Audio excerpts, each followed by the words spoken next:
25 centimeters. Dramatically elongated. Come on, make yourself useful.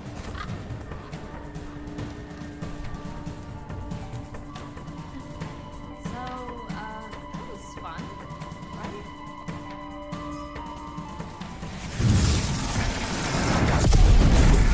That's your cue, mate. Sleep tight. You know what this reminds me of? My time in the Himalayas. Betty's later down. Let's watch out! You think they can't kill you anytime they want? Hey, asshole!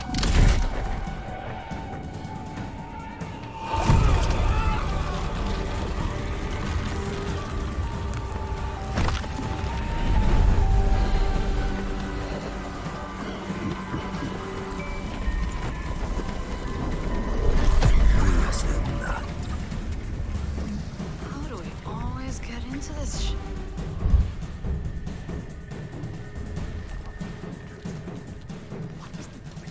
Field, Redfall, Massachusetts. Behind me, we are witnessing clear signs of cult activity as the locals engage. Hey!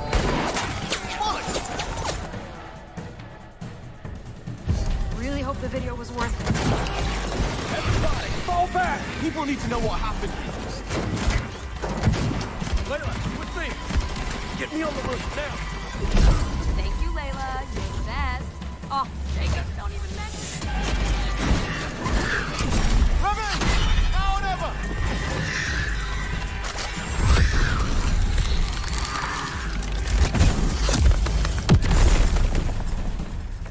Where's the other one? Where'd it go? Give me a taste. That's bad. Take this, cabrona!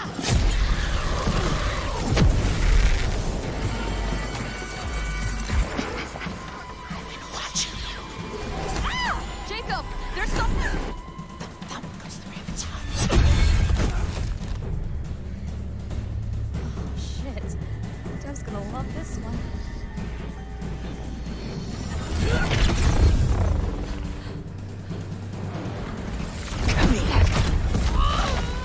You better have a plan, Jacob!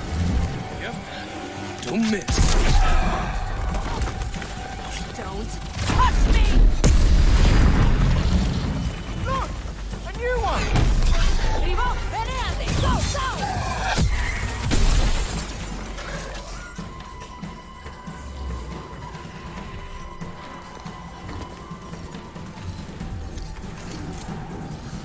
Kill me.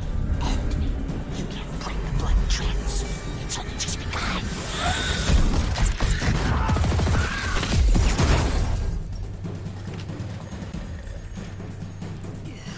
I think there's vampire in this. Really? What does it taste like? Be specific. Blood, death, and strawberry. Sun's coming up. Let's keep moving. Sure thing, Edgar Allan Bro. That's a good one. Do you think things will ever go back to normal? Would you want to go back to normal? Not if I still have to pay my student loans.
If there is wonder, right place in our dreams,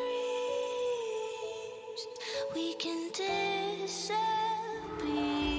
into a world beyond.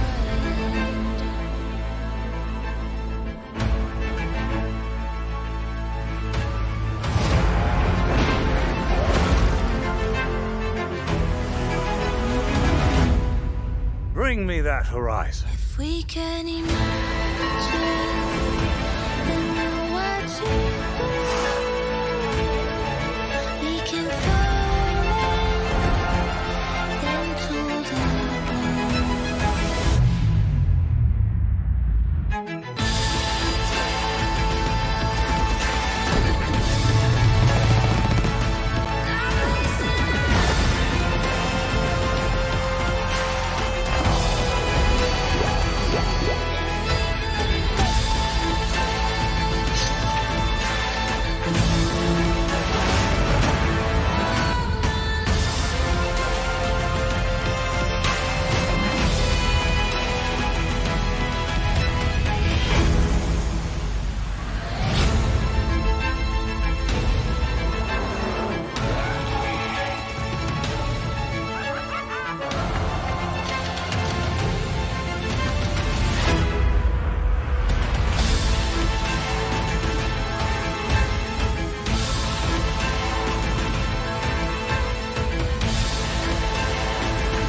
Hello, and welcome to Xbox Game Showcase Extended.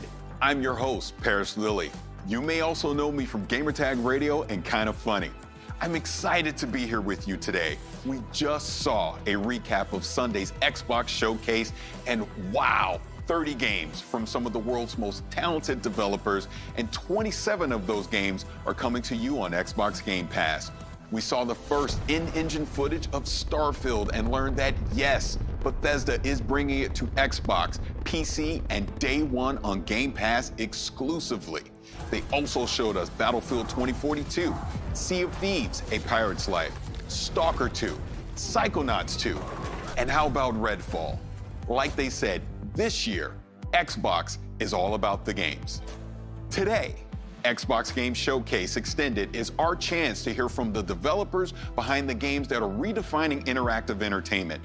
Developers like Double Fine, Playground Games, Supergiant, Rare, 343 Industries, and more. We also have a new accessory design program to share with you, and a couple of other cool surprises. That's enough talk. Let's jump right in.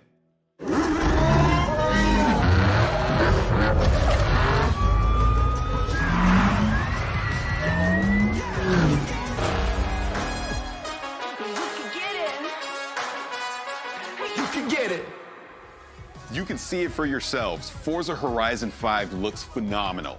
And here with us today, all the way from the UK, is Mike Brown from Playground Games. Mike, thanks so much for joining us. Hey, great to be here. Now, Mike, Forza Horizon has taken driving fans to Colorado, France, Italy, Australia, and the UK. How did you decide on Mexico for Forza Horizon 5? Yeah, so we knew right from the start that we wanted it to be the largest Horizon yet. But it's not far down the path from that you realize you don't want to go big if it's just going to be more of the same. So we also knew that it needed to be the most contrasting, most diverse open world we'd ever built.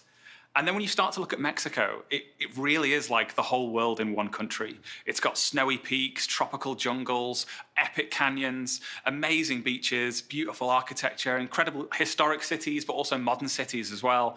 It really has everything. And then you add in the culture, the music, the artwork, the people, the history, and there really is no more exciting location for the Horizon Festival. Now that we're in Mexico, what are some of the authentic elements that we can expect in the game? Yeah, totally. So we've got the largest and most diverse world we've ever built. And as I mentioned just a moment ago, something that really excited us about Mexico is the culture. So we've worked with creatives from all across Mexico. We've had Mexican artists produce beautiful mural artwork that you'll find on the walls around the game. We've worked with Mexican music acts to produce original compositions for the game. We've worked with Mexican scriptwriters and actors so that all of those Mexican voices you hear in the game will sound really authentic. And perhaps not as obvious, but the other thing that is super authentic is all of our light data and skies. So we had a team out in Mexico with our 12K HDR sky capture rig. We captured more than 400 hours of sky data, and then we recreate that in-game. So all of the light, the shadows, the color information, all of it is recreated in-game based on real light data captured from Mexico. So everything you're seeing there just has that real authenticity, that feeling of reality. Now, we got a peek at Event Lab. Now, what can you tell us about that? Yeah, so Event Lab is a really exciting new suite of tools that will allow people in the community to create whatever they can imagine, really. If we look at the video right now, all of this that we see has been built using that Event Lab tool set. The bowling pins that have been placed, so someone's gone along, they've placed those, and then they've created rules that touch on them as well. So as we see, every time they're hitting them, a rule has been set up such that it gives players points. And then also in that clip, you can see that everyone else in that multiplayer session is hitting bowling pins as well, and all of that is adding into a collective team score. The rules could have easily been set up so that it wasn't a team score, that it was competitive. All of that creative freedom is open to players. It's as a game designer, I think it's the feature that I'm most excited about in Forza Horizon 5. And I would say as a gamer, it's a feature I'm definitely excited about because this really is going to open up some unique features between me and my friends. Now, with the power of the Xbox Series X and the S, what are some of the new technical features that we can expect? So in Forza Vista, we're really able to turn up everything, ramp everything on, turn on ray tracing, and we have the cars looking more realistic than they ever have before, unparalleled detail. But that detail, it does apply to the rest of the world as well. During the Xbox E3 showcase the other day, I mentioned we'd modeled the detail on everything, right down to the individual needles on the Choya cactus. That was just the plants that happened to be closest to the camera at that point. That level of detail is applied to everything that you see. And thanks to the power of the Xbox Series consoles, it's not just things that are right in front of the camera as well. We've really been able to push out all of the LODs and the draw distance and everything so that everything in the scene is full of that detail. And then, as I mentioned earlier, we capture that light data from Mexico, so you get this realistic lighting, shadows, AO, all of it comes together to create a scene that just looks real. Now, Mike, when can the world expect to play Forza Horizon 5? Sure. So we're launching this holiday on the Xbox Series consoles, the Xbox One consoles. We're on PC, on both the Windows 10 Store and Steam. Of course, we're in Game Pass and Game Pass Ultimate. And you can play us on your Android device with Xbox Cloud Gaming. And players who purchase the Premium Edition, or if they're a Game Pass subscriber and get the Premium Add-ons bundle, you'll get early access as well. So you'll be able to play a little bit earlier than everybody else. Now, Mike, this was a huge moment for you and the team. What does this mean to you? Yeah, well, for me personally, I mean, I've been working on the Forza franchise for a really, really long time, but this is my first game as creative director. So in this period over the last few days and week or so, as people are seeing it for the first time, for me, it's probably been one of the most exciting experiences of my life. It's been absolutely incredible. Again, Mike, thank you so much for being here. Thank you so much for having me. It's been a pleasure. Later in the show, we'll be hearing from the developers behind games like Age of Empires 4, Shredders, and Grounded. But first, the team at Ninja Theory has something to share with you. Here's Tamim, Chief Creative Ninja, to explain what they've been hard at work on for Hellblade 2. Hello everyone, and welcome to our brand spanking new Ninja House in Cambridge. I wanted to give you an update on the work so far for Senua's Saga Hellblade 2. What we're doing right now is building a good chunky slice of the game before we then move into full production to build out the rest. Hellblade was very special for us, and we didn't want to do a straight sequel. We wanted to do something extra special, and so we're making our lives as difficult as possible in that pursuit. The game is set in Iceland, 9th century Iceland, so we've been sending out art and audio teams out there, doing photography, photogrammetry, and combining it with satellite data to recreate large swathes of the landscape. On the character front, we're building real costumes, scanning them in. We're collaborating with Epic Games to bring you next-generation digital characters. On the combat front, we want it to be extra real and brutal. And so Melina, our main actress, has been training for 2 years, and all of our animators have undergone combat training. And so what you're going to see here is not a trailer, it's not a gameplay reveal, but rather a montage of the kind of work we've been up to. Hope you like it.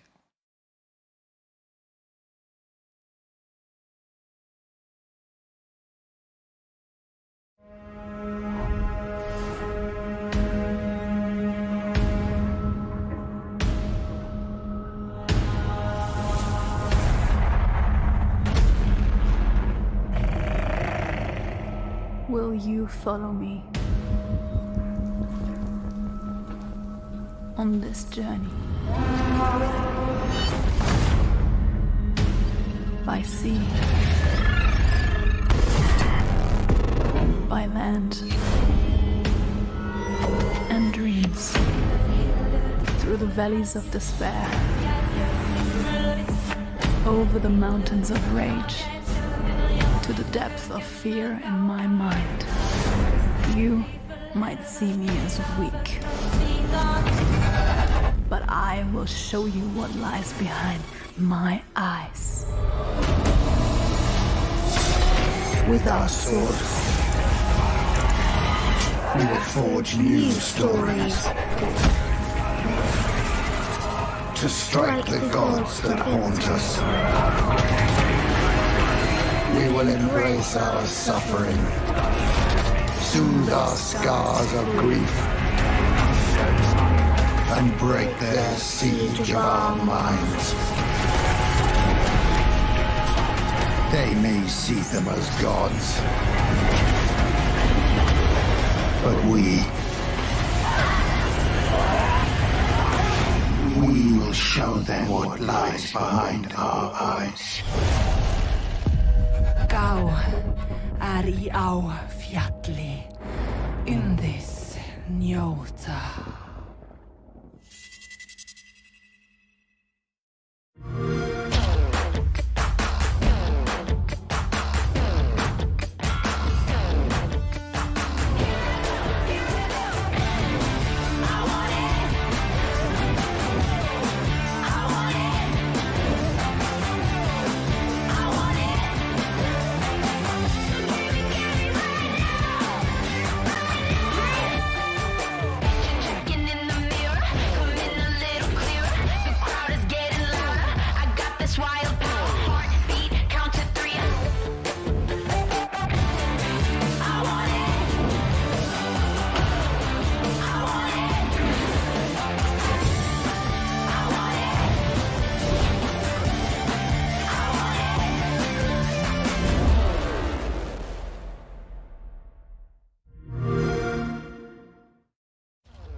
And that is Xbox Design Lab. And here to tell us more about Xbox Design Lab is Naveen Kumar, Naveen, thank you so much for joining us. Thanks, Parris. So, what is Xbox Design Lab? Design Lab is a controller customization service on Xbox.com where you can choose nearly any color combination you want for your controller and really make it yours. You can design a controller based off your favorite video game character, your favorite sports team, or whatever inspires you. And you can think of Design Lab as your own personal design studio. Now, we've originally launched Design Lab 5 years ago and have since sold millions of controllers to fans around the world. But then we had to take a pause as we brought up our latest generation of Xbox hardware. But now we're back offering customization on the latest generation Xbox wireless controller. Now, we have so many awesome controllers here right now. Can you kind of talk a little bit about them? Yeah, well, right off the bat, you can see there's tons of color options to choose from. For most of the parts on the controller, you can choose among 18 different colors for all the different pieces on the exterior. 3 of those colors are brand new to Design Lab. We have Shock Blue, Pulse Red, and my personal favorite, the Electric Volt color. Most of the colors include post-consumer recycled resins in them. So there's a portion of things that are ground up, like automotive headlights, recycled water bottle jugs, things that make the controller more eco-friendly. We also have new button options for the ABXY button set and the View Menu Share, including a really cool button option for ABXY that's a throwback to the original Xbox 360 controller. So you got to check that out. And yeah, this is just the beginning. We're excited to introduce more customization options over time. Now, 2 of these controllers were inspired by games. Can you talk about that? Yeah, so there's a blue and green and purple one that's inspired by Psychonauts 2. We just love the key art for that one, so we work with our partners to develop a controller to help bring that to life. And there's also one that's inspired by Grounded and the aphid character from that game. We had a lot of fun in designing that as well, as the controller kind of looks like an aphid if you look at it from the right angles. Now, I created my own controller. I'm going to pick it up now. I'm a huge Los Angeles Lakers fan. World champion Los Angeles Lakers, and my design was inspired by that. So I went with the yellow on the front, I went with the purple on the back. I designed the buttons kind of with the black accent along with the shoulders and the triggers. But I also did an inscription on it, and my inscription says, "Ka can't cook." And that is inspired by my good friend, Khalif Adams. He does a fantastic show called Spawn on Me, but he's a terrible cook. So I want to make sure that every time I pick up a controller to play on Xbox, I'm reminded how terrible of a cook he is and to avoid it at all costs. But enough of terrible cooking. Let's talk about something that you designed.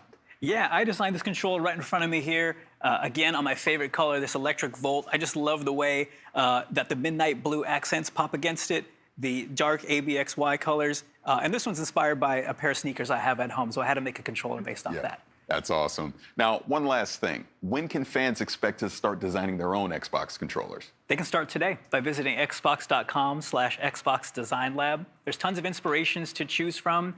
Customization is really fun, and we're shipping controllers to US, Canada, and most Western European countries. And these make great gifts, whether it's for yourself or that special gamer in your life. That is fantastic. Naveen, thank you so much for being here. Thanks, Parris. Later in the show, World's Edge will give us a deeper look at Age of Empires 4. But first, Tim Schafer is giving us a closer look at Psychonauts 2. Hi everybody, I'm Tim Schafer from Double Fine Productions, here today to take a deeper look into Psychonauts 2. Psychonauts 2 is an action-adventure game starring Rasputin Aquato, a powerful young psychic, also a trained acrobat, who ran away from his circus home to join the Psychonauts and expand and explore his psychic abilities. One of Raz's most important psychic abilities is that of astral projection, which allows him to project his psyche into someone else's mind and see their mental landscape made real. He can help them wrestle with their inner demons and fight their actual nightmares in person. Which means that the levels in the game are actually brains. And Psychonauts 2 has even more brains than the first game. One of the first brains you'll get to visit is that of Caligosto Lobato. Now, Dr. Lobato was actually a villain in the first game, but after Raz fought him, they kind of became friends. He actually has a piece of information that Raz wants, which is who kidnapped Truman Zanotto. And Dr. Lobato wants to tell you, but he can't, because of something going on deep in his unconscious mind. So Raz has to travel, along with Sasha, Mia, and Coach Oleander, into his mind and try to extract that information. And there's a lot of forces at work inside Lobato's mind, maybe put there by someone else, who are trying to stop you, including some of the enemies that you might recognize from the first Psychonauts game, including the censors, entities designed to stamp out thoughts that don't belong in someone's mind, including Raz, who doesn't belong here. But you also see a lot of new enemies, such as doubts and regrets. Lobato's mind is plagued with doubts and regrets, and they're very dangerous for Raz. Did I mention there's a lot of teeth? Have I mentioned there's a lot of teeth? There's a lot of teeth. He's an amateur dentist. He doesn't know a lot about teeth, but he really, really likes them. Luckily, to fight all these enemies, Raz will have his psychic powers, including his powerful psychic punch, where he has these hands that extend psychically from his body into a powerful melee combo. He also has his psychic blast, where he can shoot a powerful energy beam out of his brain. Raz also has the ability of pyrokinesis. It's always handy to be able to burn things with your mind. And levitation. Raz can use his own thoughts, his own thought bubble over his head as a balloon to float around or ride around on to get somewhere really quickly. So with these new powers, Raz can fight all these new enemies and hopefully find out who kidnapped Truman Zanotto. Now, while Truman's been kidnapped, the person running the Psychonauts is Hollis Forsyth, the second head of the Psychonauts. Hollis is also the head of the intern program, which is what Raz has joined now that he's become part of the Psychonauts. And he is invited into Hollis's brain for instruction. Hollis is teaching him a new psychic ability called mental connection, where you can see two thoughts in someone's mind and connect them, sometimes creating new thoughts, making new things happen. While Raz is training in mental connection inside of Hollis's mental classroom, he experiments a little too far and accidentally, maybe slightly on purpose, creates a lot of interest in gambling inside of Hollis's mind because he wants to go on the mission to the Lady Electopus Casino. Unfortunately, this connection leads to more connections, and eventually the whole thing gets out of Raz's control, and Hollis gets way too interested in gambling. And Raz has to go back into her mind, where he finds out that her memories of medical school, and where she studied neurology, have been corrupted by this gambling interest, and it becomes a casino hospital. And Raz has to actually go in there and engage with all these gambling machines in order to shut it down and return Hollis's mind back to normal. And she's gonna be really mad. Inside Hollis's mind, you'll see bigger, tougher sensors that have turned into bouncers inside the casino, and also a new enemy called Bad Idea. Where Bad Ideas spawn actual nasty-looking light bulbs over their head that become dangerously explosive and blow up in Raz's face. Now, headquarters. One of the things that happens in Psychonauts 2 that's most exciting to Raz is that he gets to visit the headquarters of the Psychonauts themselves, which is called the Mother Lobe. This is the center for all Psychonauts activity, and Raz gets to see his old friends Sasha and Mia, who were counselors at summer camp in the first game.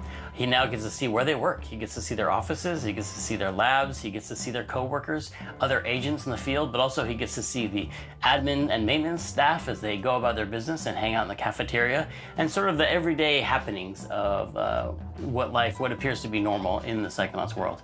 There are a lot of little hidden pathways and treasures around the base that he can find, side quests and scavenger hunts and things that you might recognize from the first game. There's a lot of characters to meet, a lot of fun things to discover, a lot of secrets about the Psychonauts themselves, and the lore of the founding of the Psychonauts, including the Psychic Six, who were seen on stumps around the campfire in the first game, but now we get to go much deeper into the story of how they played a part in the founding of the Psychonauts, how they were brought together and recruited by Ford Cruller and turned into this amazing international espionage force. One of the things that was so important about the first game was exploring this natural environment around the summer camp, all the little hidden paths and caves where Raz's adventures took place. And so in the second game, we've expanded on that. There's an even bigger natural environment, multiple natural environments around the headquarters that you can explore. There's a quarry outside the Mother Lobe, which is where they dug out these massive deposits of titanium. Titanium, this psychoreactive mineral that amplifies and changes psychic powers. There's lots of secrets around the quarry, lots of abandoned mines and caves and things to explore. And next door to the quarry is an abandoned roadside attraction called the Questionable Area, a sort of power vortex of strange happenings, which is also caused by the titanium deposits in the area. Water flows uphill, animals behave strangely. There's caves dedicated to the mystery of the Sasclops, which is a giant one-eyed being that might have existed and might not have. Here in the Questionable Area, Raz's family is camped out, his entire family, as if to embarrass him in front of his new Psychonauts friends. His family has showed up and they want him back in the circus. It turns out some of his family members, including his own father, have a little bit of psychic power themselves, and they'll be exploring that in Psychonauts 2, and you'll get to find out who put this curse on Raz's family to die in water. The Aquatos have been cursed by a mysterious character to all die in water, and this manifests itself in the form of the Hand of Galokio, which is this hand that comes out of the water, which is really just Raz's psychic construct. Raz is so afraid of water because of the curse put on his family that every time he comes near water, this creepy hand comes out and tries to grab him and pull him under, which is all happening inside of Raz's head. In Psychonauts 2, you'll get to find out who put this curse on Raz's family, where it came from, and what he can do about it. The story you uncover about the curse put on Raz's family links back into the story of the foundation of the Psychonauts, and Raz finds out that his family and the Psychonauts family are actually more intertwined than he believed.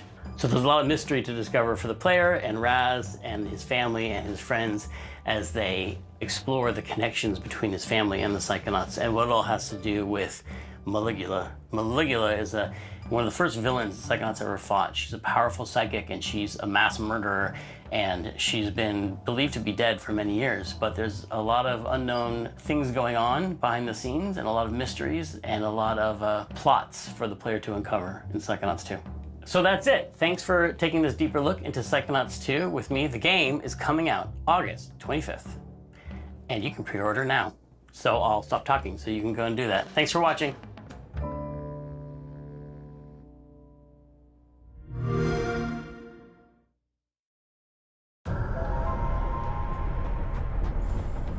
Hello? Nessa! Liu! Lance! Get on! Thanks. No problem. Stick together and let's do this. Is this a disco? This I do not like. I could use some help! Hit your pulse! This is not good. This is not good. What if we open the doors and run? Just run. No stopping, no shooting, just straight to the bridge. Get that flasher!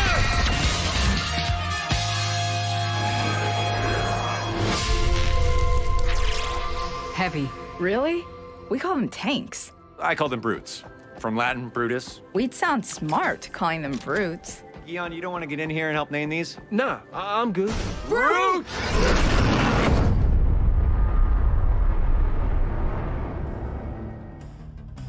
The Anacrusis is looking like a game I didn't realize I needed in my life. And here from Stray Bombay to tell us more about the Anacrusis is Chet Felicek. Chet, thank you for being here. Thanks for having me. Now, talk to me about this game, the Anacrusis. What's the concept? How did you come up with this? So I grew up with late 60s, early 70s sci-fi. I love that stuff, right? Logan's Run, yes. Battlestar Galactica, Space 1999. That wasn't cheesy to me or campy. That was just the way sci-fi was. And so we wanted to set a game in that world, right? We have those cool colors, cool shapes, fantastical sci-fi weapons and creatures. And then it also lends itself to, we wanted something that was positive about the players, the characters. You're working together. Sure, there's aliens. Sure, you're fighting them. Sure, you're trying to save Earth.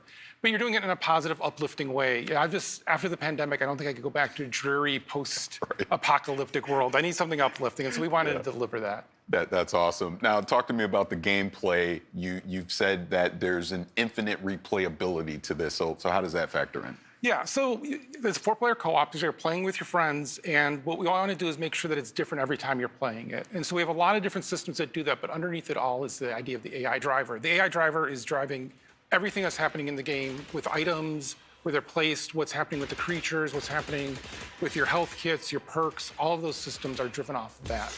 And so what that means is, as you're playing, not only do you have those, hey, this last time we played this, there was nothing here, and this time we're being overwhelmed. Yeah. And then you also have those peaks and valleys so that you have some downtime, and then you have some really big uptime in it, or a lot of combat happening in it. We're also monitoring how the people are playing. So if you're first time playing and your team isn't doing very well, we'll put health kits right on the main path for you to find. And then if you don't find them at first, we'll spawn a couple more later. But if you're really good, if you're really killing it, well, we might not put anything on the main path. And so if you want to go find your perks or if you want to go find new weapons, you have to go off that main path and go search for that. And it makes the game just a little bit harder, but in a way more interesting way than just saying, hey, let's double the health of all the enemies. Right. And then we do something of, we actually look from session to session as well. So if you play with the same 3 friends every week, and you guys have been killing it for 10 weeks in a row, well, let's mix it up for you. Let's just throw something crazy at you that you've never seen before, and 1 million aliens. And we can do that because normally when you do difficulty, you've got to be here because you don't know what happened before or after. But here, we have these really big peaks and valleys, so we can bring you to nothing for a little bit, and then have it go crazy. I love that it's scaling to your basically your skill level, right? Exactly. So yeah, that's fantastic. Now, kind of deeper dive more into the perk system that you're going to have in the game. So for the perks, we looked at a lot of games where you start with, let's say, a class-based thing, and then if you're playing with your same friends, well, I'm going to be support, you're going to be carry, someone else will be how. Like we kind of get into a rut of what systems we're playing and how we're playing, and so we want to be able to mix that up so that every time you're playing, you're also kind of choosing your role based on the perks you're getting. So perks come in this thing called the meta compiler, and you have to go find the meta compilers in the world, and once you find one, you'll have from 1 to 3 perks to choose from. And then over time, you're essentially building a deck for your character. And so you might have it where, if you saw in the trailer, there's a pulse, which is kind of like a melee shove. Well, you can invest into that, and you can have one that you can now recharge your pulse faster, and now it protects your other players around you. And then it gets more powerful, and you can actually do damage with it. So all of a sudden, you went from being a support character playing in the back to leading the charge going forward and knocking down aliens and everyone else blasting them. Or you'll get a bunch of perks that are about investing in one weapon and making it where when you do headshots, it actually does damage to other aliens around. So now you're the sniper hanging back. And so it's really mixing up that kind of experience that you're having. And you'll earn these perks as you play. So the more you play, the more perks you have. But since we want the game to always be great to play with your friends, if you've been playing, let's say you play with me. I've been playing 400 hours. You're brand new. Yeah. Well, we share the perks. So you get all the perks that I have available to me as well. So that way you get to have that experience of all that craziness in your game as well. Because it's all about having fun with your friends. Right, the shared experience with your friends. Now, we kind of already talked about the inspirations, like 2000. I looked at that and it was like 2001: Space Odyssey was the first thing I thought of. But let's talk more about the enemies in the game. What was some of the inspirations for that? So the enemies is we kind of look at it of how we want the players to behave as well as feel. And so we bring in outside playtesters every week. They play our game, we watch them, and what we'd see is really good teams would stick together really tightly. And even if we send something like the Brute at them that spreads them apart, they'd quickly form back together. So we created something called the Spawner. Yeah. And this is just a good example of kind of how we approach the design. The Spawner, you hear off in the distance, and you'll hear it, and you know what it's doing. It's spawning things. It spawns these little turrets that come at you. They're not the worst thing, but they're going to be unrelenting until you kill the Spawner. And so you'll be sticking with your team, and you'll be like, oh, wait a minute. If the Spawner comes now, and this turrets come, and we've got a guy down, we've got to go over there, I'm not sticking with my team. I'm going to go hunt that thing down. I'm going to go kill it. So you go run off, you kill it, you're feeling good about it, and then all of a sudden you realize, wait, where are my teammates? I'm all alone. There's other specials here. Oh, I'm in trouble. And it's trying to create those kind of moments where it's mixing it up, where you always want to have it where it kind of almost takes turns of one player's the last one surviving, they're the last one up, and they're helping everybody else up and get it going. And so really looking at having those enemies give you those moments for how it affects the players. Bonus question for you. What does the anacrusis actually mean? So anacrusis is a musical term. It means the notes before the song, the little kind of intro. And for this, we have a character, Boris, that you never meet. And all the players just talk about it, because I thought it was fun to have this character that you never really are sure who they are because it's everyone else describing it. And she named the barge that you're on, that you're launching these missions, the Anacrusis.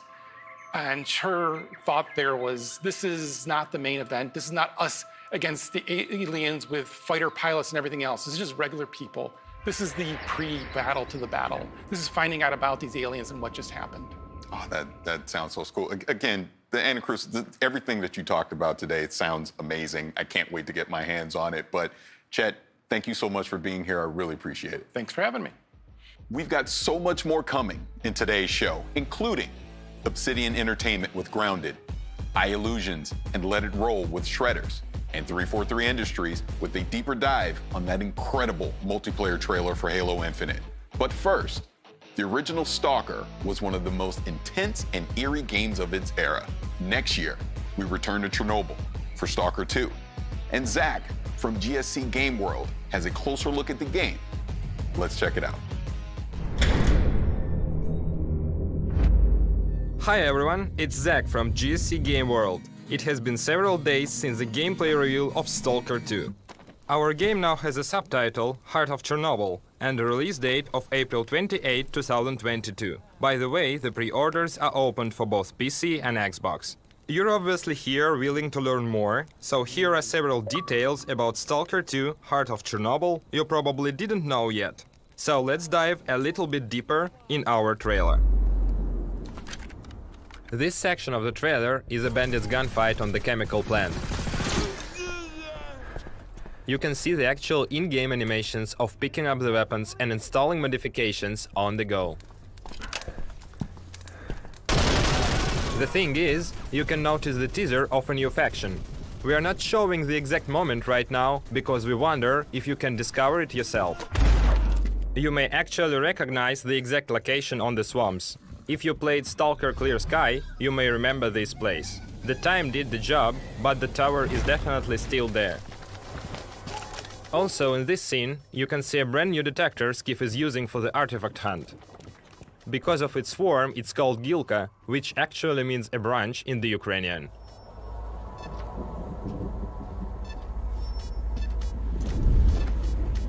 The artifact Skiff is going to collect is called Jelly. In-game, it recovers your stamina. Moving to the Dancing Man scene. Before you ask it, yes, there will be a lot of characters with an interesting fate in the zone. His hideout is located in Chernobyl too. That's a town not so far from Pripyat you have seen in the gameplay teaser. Узнаешь мотив?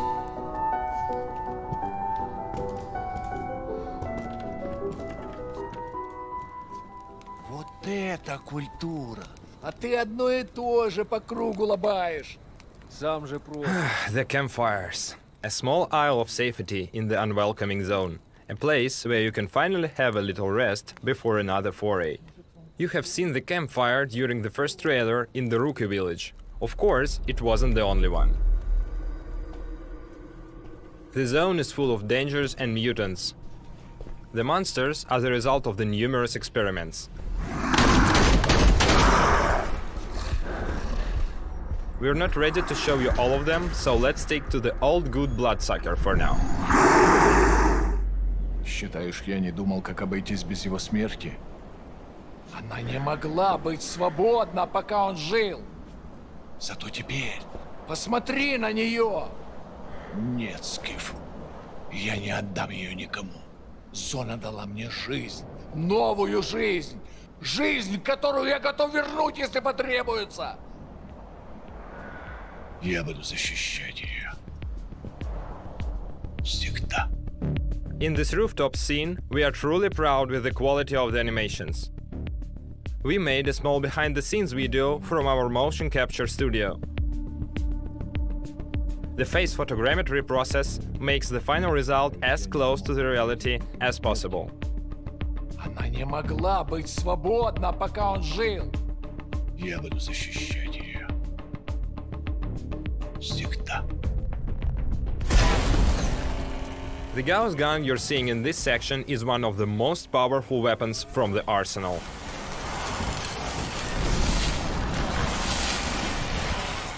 Охренеть. Похоже, пора. И куда ты теперь? В Припять. Moving to the final thing for today, the man at the end of the trailer is Sergei Grigorovich, the creator of the Stalker series. Удачной охоты, Сталкер. Thanks for joining us today. We can't wait for the moment when the time comes to enter the zone on April 28, 2022. As you just saw, Stalker 2 is shaping up to be something special, and I can't wait to play it next year when it comes to Xbox, PC, and Game Pass on day one. On Sunday, we saw the trailer for A Plague Tale Requiem, the sequel to the award-winning A Plague Tale Innocence. And for those of you who are fans of the original, we've got some good news for you too. Amicia, I want to see Mommy. Where is he?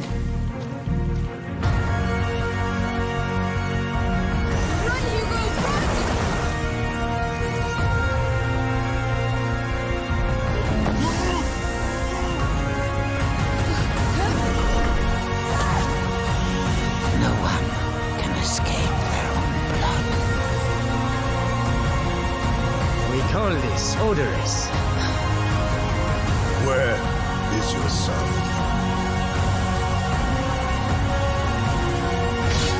You have come to challenge me?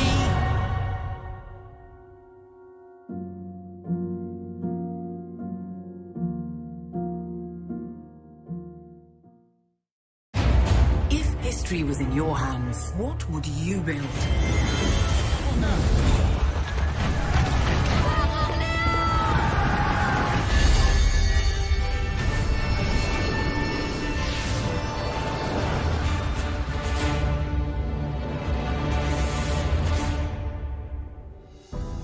The king is back, and here to tell us more about Age of Empires 4 are Adam Icegreen and Emma Bridle from World's Edge. Thank you both for being here. Thanks for having us on, Parris. Oh, absolutely. my legacy Age player. I'm excited for this. Now, you had some news at the briefing. Can you kind of talk about that a little more? Well, I mean, fans got to have their first looks at two more of our launch civilizations, the Abbasid dynasty and the French. Yes. And they bring a lot to the table, totally different ways to play. But I'm really excited to show them those. And then also, people got to see their first taste of naval gameplay, which we haven't shown off at all, except for a little teaser at the end of fan preview. Paying off that tease. And we also revealed one more of our campaigns, the 100 Years' War, and Joan of Arc made an appearance. We also announced that the game is coming October 28th, and it's coming to Windows Store, Steam, and of course, Game Pass for PC. Now, earlier you mentioned the two civilizations, the Abbasid dynasty and the French. Can you kind of go into detail about that? Sure. Yeah, I guess I'll start. The Abbasid. So the Abbasid dynasty is this amazing technological powerhouse of a civilization that has a really unique mechanic that we're bringing to them in Age of Empires 4. It's actually unique across all the civs that are in the game, in that they construct this bastion of knowledge called the House of Wisdom, and they can keep upgrading it with different wings, and that gives them a host of incredible technologies that leverage their army, their economy, their resources. But beyond even that, they have an incredible amount of fun units, especially camels. Unique to the civs again, the launch civs for Age of Empires 4 is camel units. And these camels have amazing abilities to buff the other units in their armies. And so you have these wonderful diverse mixes where you always want to be throwing different units together, but always including camels for the different kinds of buffs and advantages you can give to your civilization. It's great. And the French are really, really strong with trade. They've got some great options that are going to make your late game really, really interesting. They have a landmark called the House of Commerce. And for your units, you're going to really want to focus on knights and lancers. Those are your powerhouses. But the French actually made an appearance in the trailer as part of the 100 Years' War campaign. And as you can see, Joan there, I'm actually wearing her around my neck. She's a feminist icon from history. This young woman who led with her convictions and led a battle, and she was a teenager. And so she's beloved. She's in Age 2 in a campaign, and so we know Age fans are going to love seeing her again. And the 100 Years' War, with the multiple missions, like the Battle of the 30, are really going to bring that period of history to life. And all the live action footage that you saw in the trailer on Sunday, that's all from within the game. Wow. We have these multiple documentaries that will play between the missions to storytell and really bring it to life as you journey through the 100 Years' War. Yeah, taking a completely different approach to how we're telling a story in... Matter of fact, I don't think I've seen any game that does what we're doing in terms of how we're showing the story and how we're getting people involved with history. So it really, super exciting. Really brings it to life. And I've learned things about English history from these documentaries I didn't learn in school. So they're educating as well as moving the game forward.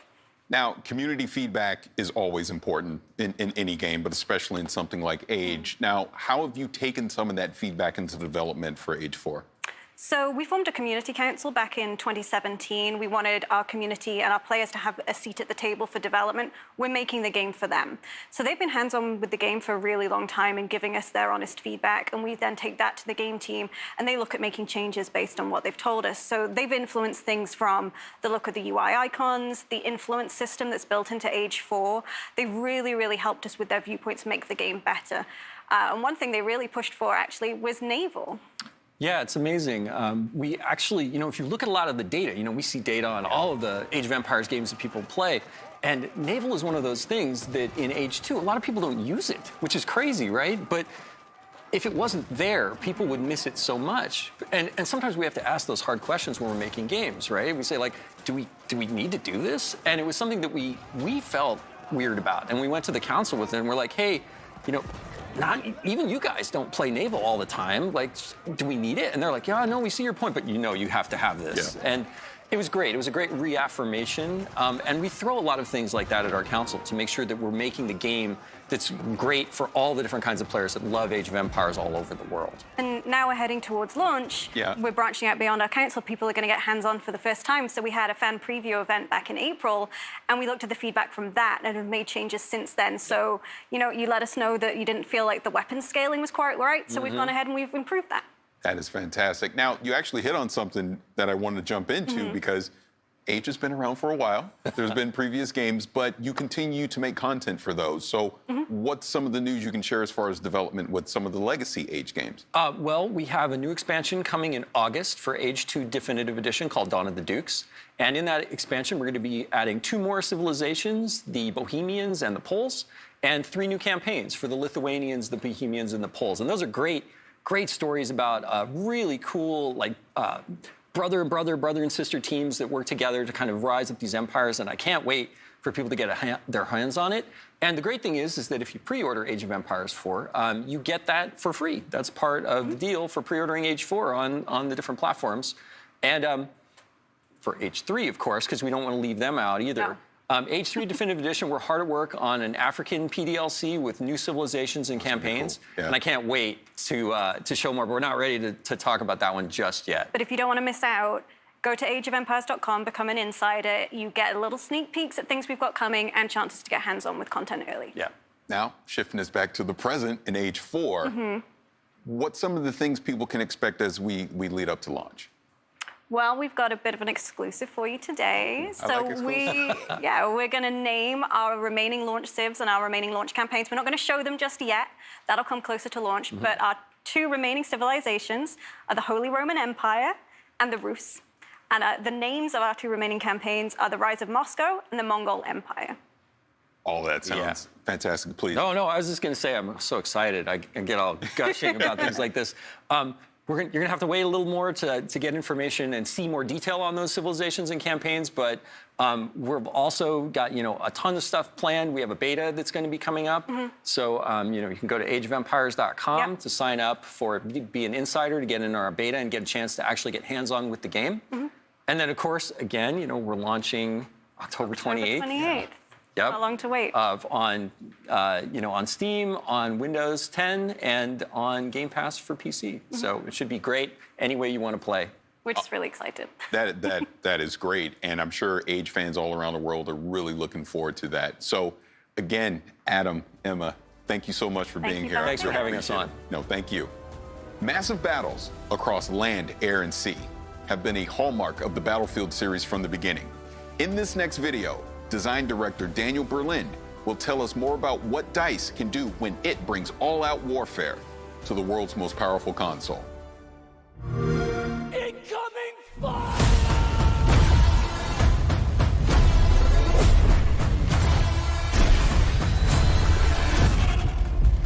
Attention all squads.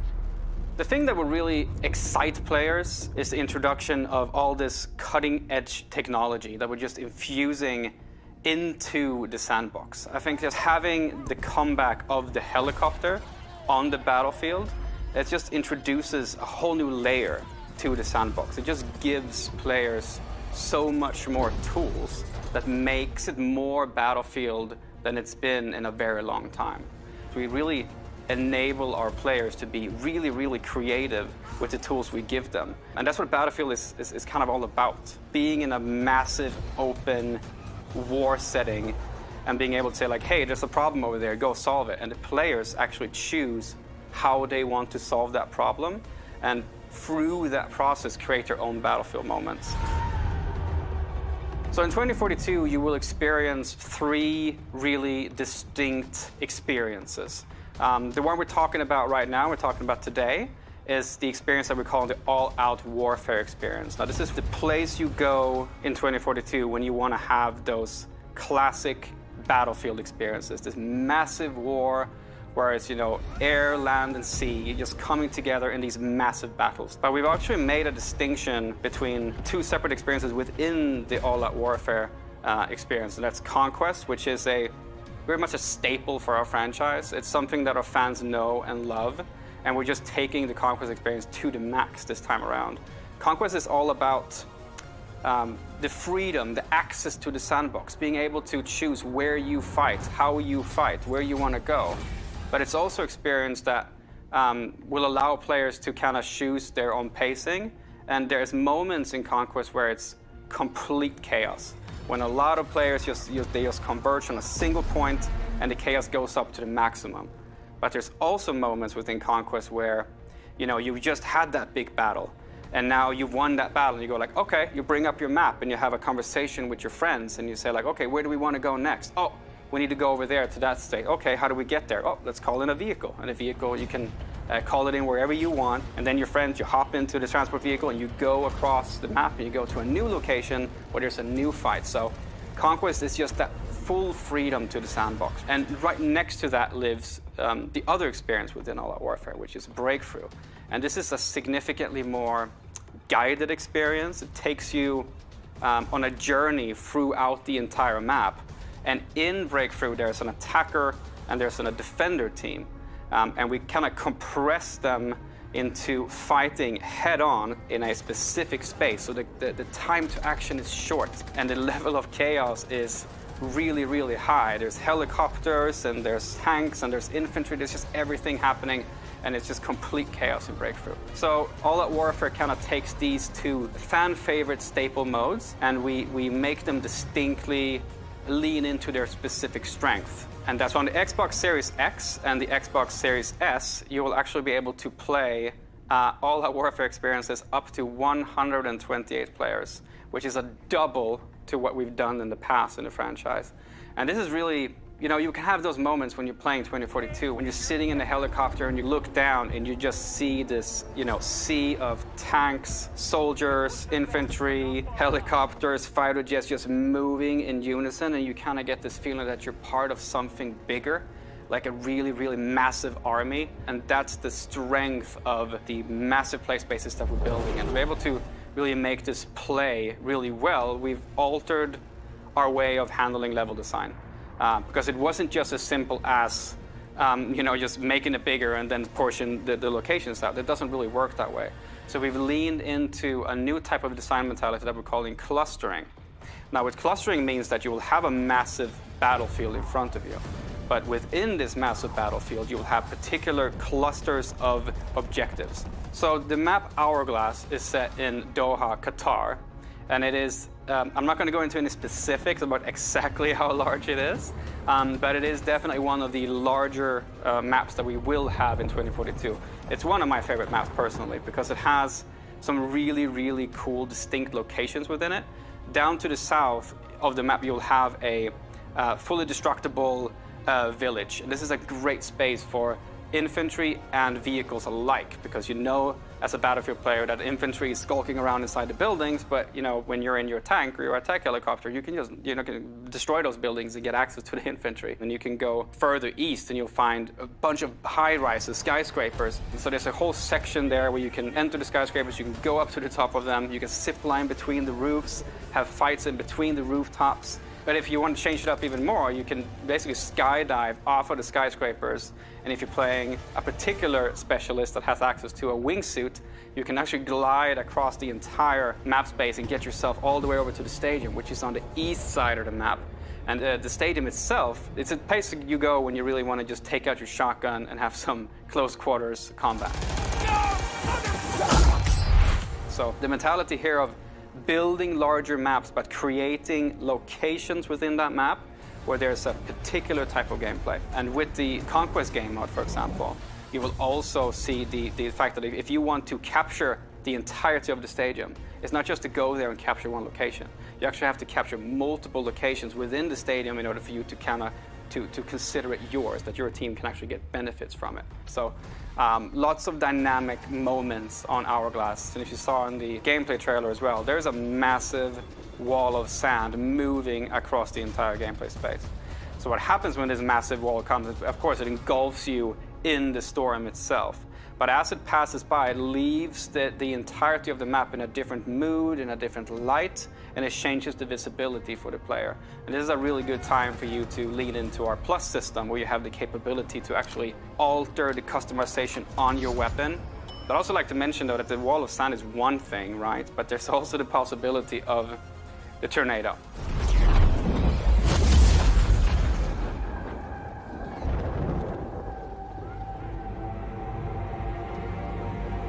And the tornado is this massive disruptor that just comes into the play space, and wherever it goes, destruction follows. It's a massive, moving, physical entity that will pick you up, throw you across the map, pull helicopters into it.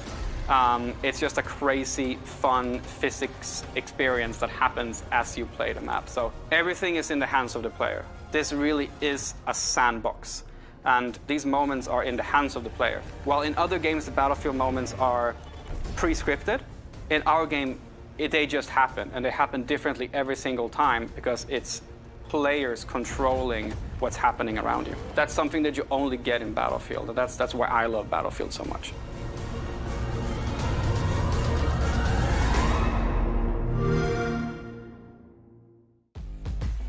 Epic action at an epic scale is what we all want from Battlefield 2042, and DICE looks poised to deliver. During the showcase on Sunday, we announced an exciting collaboration between Rare, Xbox, and Disney. With Sea of Thieves, A Pirate's Life, a free update which brings Captain Jack Sparrow and his crew sailing into the Sea of Thieves. Today, we're premiering a brand new trailer showing some of the gameplay you'll experience when you team up with Jack Sparrow for this all-new adventure. I can't wait to be a part of this crew. Let's take a look. You will always remember this is the day your crew was joined by Captain Jack Sparrow. To the Sea of Thieves. Quick as you like. Chop, chop. It's time to bridge the worlds and take our rightful places as lords of the sea. Now we have awoken, and we are hungry. Perhaps they'll take me on the grand tour of me fallen kingdom. I was starting to think you'd taken a tumble. Not everyone's as steady on their feet as I am. This is the first place I've found where everyone appreciates my uniqueness. They're coming aboard! Keep your crusty claws off me! Davy Jones wishes you destroyed, and I shall oblige him. What is that infernal noise? That's Captain Infernal Noise to you, mate! Sparrow! Destroy that statue, and there'll be the double to pay! Enough of this! Hear me, my daughter! Come more than me! Whatever they've told you, it's not true. Unless it's flattering, in which case, it's all true, but they left out the best bits. Savvy? Hey everyone, Joni, executive producer on Sea of Thieves here. So we've shown you the cinematic trailer, we've shown the gameplay trailer, but there's still more to come. So on Sunday at 11 AM Pacific, 2 PM Eastern, 7 PM UK and 8 PM in Europe, we have the Sea of Thieves A Pirate's Life showcase. So this is a real deep dive just into all of the details behind this collaboration with Disney. How did we bring Jack Sparrow into our world? How do we capture his humor and his charm and all of the kind of characters that are coming in as a part of this? You're going to get a first look at a couple of tales and actual gameplay of those. We're going to get some behind the scenes interviews with our development team and also just to chat with us, with Disney, just about how this collaboration came to be. So it's going to be amazing. I hope everybody tunes in, so we'll see you on Sunday.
I'm ready for the danger zone. But we'll get to that in just a second. When Microsoft Flight Simulator launched last year on PC, reviewers and gamers alike were blown away by the stunning visuals and the depth of simulation. Joining us is Jörg Newman, the head of Microsoft Flight Simulator. Jörg, thank you for being here. Really appreciate it. Good to meet you. Those are cool glasses. You get you a jacket. Yeah, I got my jacket as well. So you had some announcements this Sunday about Microsoft Flight Simulator. Can you go into that a little bit? Yeah, it was super cool. We announced that Microsoft Flight Simulator is coming to Xbox Series X and S. And the franchise has an awesome history on the PC. It's going back all the way to 1982. You know, it predates Office and Windows. And when we launched last year, it was on the PC only. And it was a really warm welcome from simmers and from press and from people who have never flown flight sim before. Yeah. So we're super excited that it comes to console now. And so for the first time in the history of the franchise. So I've been playing Flight Simulator since last year on PC. I have a 3080, but it is now coming to the Xbox Series X and S. What sorcery are you doing to get this running on both of those consoles? I have to know. I think it's a combination of two things, really. I mean, first off, it's a super powerful console. Yes. And then we are really using the Microsoft tech stack in an interesting way. So as you know, Series X and S is like a beast. The GPU is awesome, super powerful CPU with multiple cores, RAM, fast RAM. We can run in 4K. That's super important for planes because you sit there in the cockpit, you need to be able to read all the text. SSD, fast internet. So it's basically the equivalent of a really powerful high-end PC. And on top of that, on Flight Sim, we're using the Microsoft stack a lot. Like we have 2.5 petabyte of data. It's 1.6 million CDs sitting on Azure. And we're basically streaming that down as you go. And we also do machine learning algorithms up there, and that is how we build procedurally, in runtime, 1.5 billion houses and 2 trillion trees. So it's a combination of those two things. Super powerful console, super good use of the Microsoft tech stack. You get it to work on console. That is fantastic. Now, with Xbox Game Pass, and with it coming to console, you're going to expose Flight Simulator to a lot of new gamers, right? So what are some of the things that you're going to do to make it more accessible to a wider audience? So you're exactly right. We had a little bit of that last year when we launched because we knew the flight simmers, that's their hobby. They came in, they know everything about aviation, they know exactly what to do. But we had a lot of people come in through Xbox Game Pass on PC and basically tried for the first time. So even on the PC launch, we did a bunch of work on onboarding with tutorials. We gave some assistances, but now for this Xbox version, we're actually doing a ton more. And I actually brought you a little video. And so there's 5 things we did. The first thing, if you're becoming a pilot, the first thing you do is you do a discovery flight. It's basically, you know, you have a flight instructor next to you. He does most of the work, he or she. And you get to steer the plane and feel really good about yourself, right? And so we said, we need to recreate that. So we picked 10 places on Earth, like some of the most compelling places, like Mount Everest, or Rio de Janeiro, or New York, or the pyramids. And we basically put you in a plane, it's ready to go, it's beautiful weather, and all you need to do is fly and have fun. And it really is an onboarding experience, is super good.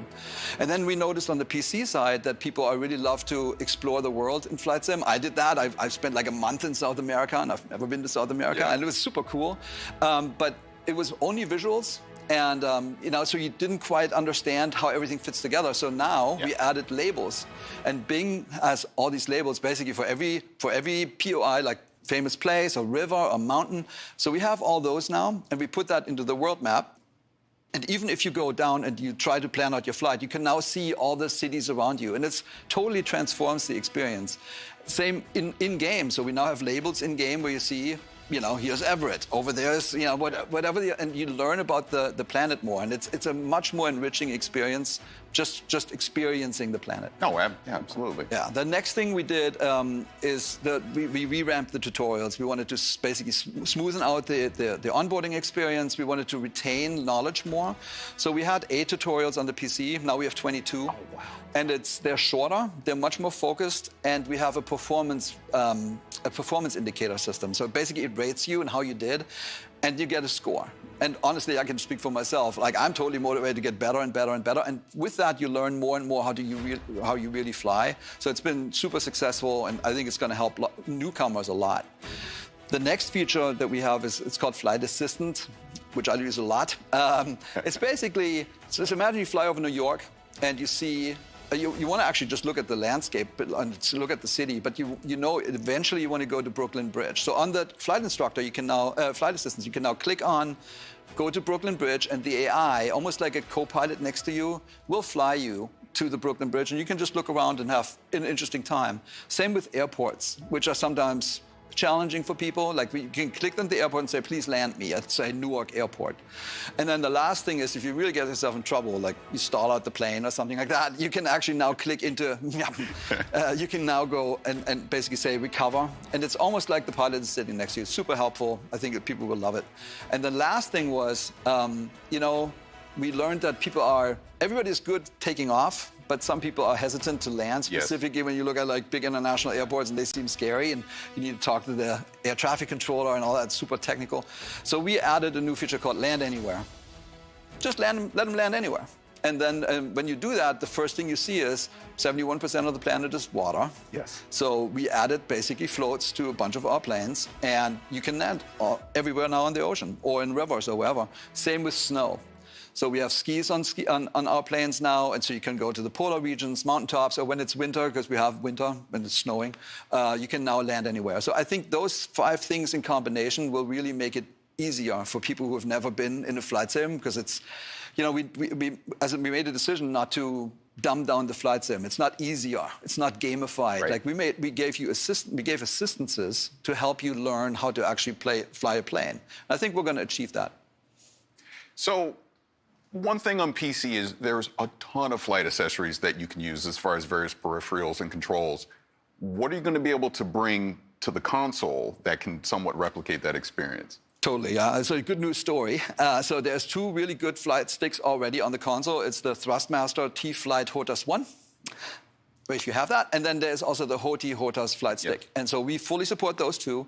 And then we worked with all the main top-notch peripheral makers, both on PC and Xbox. And all I can say is there are going to be some really good announcements coming up. Yeah. And for Core Simmer, I can say you can now play. We have the software to have a full Core Sim experience, and we'll have the hardware on Xbox. All for the first time on a console. It's going to be great. Oh, that's going to be great. Now, we obviously had the funny start with the Top Gun Maverick expansion pack. You announced that. But can you go into a little more detail about that? Yeah, I mean, you can expect. We couldn't be more excited, right? Like, yeah. I mean, it's really like a dream come true. If you think about entertainment and the franchises that celebrate aviation, you will actually come to Microsoft Flight Simulator and Top Gun, and it's a perfect marriage. So I can't say that much about it because the movie obviously is, you know, keeps everything under wraps. But if you watch the trailer carefully, you saw there's some F/A-18s, and there's an aircraft carrier. There might be another plane. And then I can say is we're going to go fast, like really fast, and we're going to be in the danger zone with this one. That is going to be great. Really looking forward to that. Now, as we wrap this up, there's not much else you can say about the Maverick expansion pack, but what else can people expect from Flight Simulator in the near future? A lot. So ever since launch, we said we're going to launch and have a new update, like a big, meaningful update every single month. And we launched 9 months ago, and we had 9 updates. So we have something that's called World Updates, where we just pick a zone on Earth, like the United States or Japan or like England and Ireland, and we make that really better. Like we get the the best possible satellite imagery.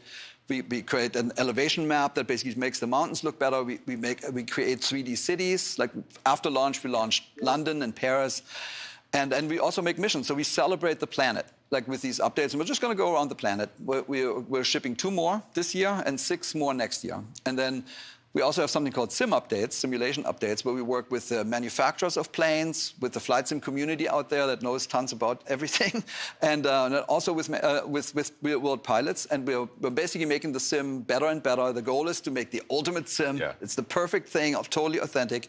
And then on top of that, you should expect the unexpected. Just like with Maverick, which I don't think people really saw coming, there will be more of that. And I think all I can say is it'll get the gamers and the simmers both their hearts pounding. So keep watching the skies. That is awesome. Now, again, I'm so excited that more people are going to get to play Flight Simulator. I've been playing it on PC. I love it. I highly recommend everyone do the flight from LA to Paris. It's really good, very cathartic. But as we get out of here, I want to thank you so much for taking some time to talk about Flight Simulator. Can't wait for that expansion pack. Thank you so much. It was awesome. Thank you. Still to come, we have Grounded, Shredders, and of course, Halo Infinite. But first, one of the best PC games of 2020 was Hades, and it's got a ton of awards to prove it. Here's a closer look at what we can expect from Supergiant Games later this year on Xbox Series X and S. We just announced that Hades, our Game of the Year winning roguelike dungeon crawler, is coming soon to Xbox, and I want to introduce you to some of the gods, ghosts, and monsters you'll meet in our rendition of the ancient Greek underworld. You don't need any prior interest in Greek myth to get into Hades, but as you play, maybe you'll get to wondering how much of this stuff comes from mythology. The answer is a whole lot.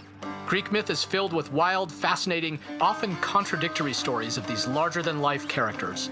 The Olympians are a big, complicated family, always bickering and always pushing each other, and their portrayals in classical mythology inspired our portrayals in Hades. Let's start with Hades himself. What is it now? I've a mountain of infernal parchment work.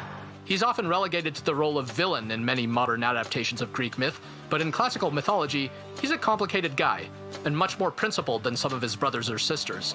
He's so fascinating, we made a whole game about him. As the god of the dead, Hades has an imposing reputation to live up to, so he even has a monstrous pet in the three-headed hound of hell, Cerberus. The idea that this savage beast was still somebody's pet dog crystallized how we wanted to portray the gods in Hades, that despite being immortal and all-powerful, they're not so different from the rest of us. Though, let's not forget Zagreus. We've heard from many players who figured Zagreus was a god of our own creation. After all, who's ever heard of Hades having any kids? But according to some ancient sources, he did. Greetings, Father. My ransacking was a delight, thank you for asking. So I'll just be on my way again. In classical mythology, Zagreus is a little-known chthonic god, meaning a god of the underworld, sometimes associated with Dionysus, the god of wine. But in other cases, he is associated with Hades. How could Hades have a son nobody knows about? How does he fit into the myths we do know of Hades? We were so drawn to answering these questions that they form the basis for the entire story of this game. If you're the prince of the underworld, who do you get as your personal trainer? That would be Achilles, a near-invincible warrior in his day, once called the greatest of the Greeks. Good to see you, lad, despite the circumstances. Remember your training out there. The pain of death is but another obstacle. Hades takes place after his untimely demise during the Trojan War, once he's had a lot of time to reflect on his life choices. Achilles lived in glory, so he's got an okay gig in the afterlife, but some wretched souls end up in a really bad spot in the underworld. And for better or worse, they get to meet Megara. Ever stubborn, aren't you? Maybe my whip might make you reconsider whatever it is that you're attempting here. She is one of the three Fury sisters tasked with torturing some of the absolute worst souls for all eternity. And in our game, she's also tasked with making sure Zagreus doesn't make it out of the underworld. These two have a lot of history, and since the story of Hades keeps moving forward each time you play, the more you run into Megara, the better you'll get to know her. There's also Thanatos. Death approaches. He may decide to drop in on you when he isn't busy whisking the souls of the recently departed to the underworld. Thought you could just get away from me, did you? He is the personification of death, according to Greek myth, though represents more of a peaceful death than, say, the kind that happened a lot during something like the Trojan War. So even though he can seem a little sinister at first, in the spirit of the mythology, we wanted our Thanatos to have a gentler side. Thanatos has a couple of brothers in Hades, such as Hypnos here, the personification of sleep. What? Paul says here one of the wretched thugs got you. Too bad. When he's not dozing on the job, Hypnos can comment on every single possible way you can die in this game, of the dozens and dozens of different possibilities. Where did all these gods of the underworld come from anyway? According to the Theogony, an ancient Greek creation myth by Hesiod that introduces all the gods and their ancestors, many of the chthonic gods came from Nyx, the personification of night. Darkness guide you, child. You have outgrown this house. Of that I am now certain. Should you return again here, I shall keep you safe. She is a primordial goddess, meaning she is much older even than Hades or the Olympians. And in our game, she has an important role in the underworld, not the least of which is helping you unlock some of your hidden power. There are 30 different characters to meet and grow closer to the more you play Hades, and we hope you enjoy getting to know them all. Some of them feel truly ancient and godlike. Some are funny, some are scary, We found them incredibly inspiring and hope you do too, once you get to meet everybody when Hades comes to Xbox One and Series X on August 13th.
Пошел ты.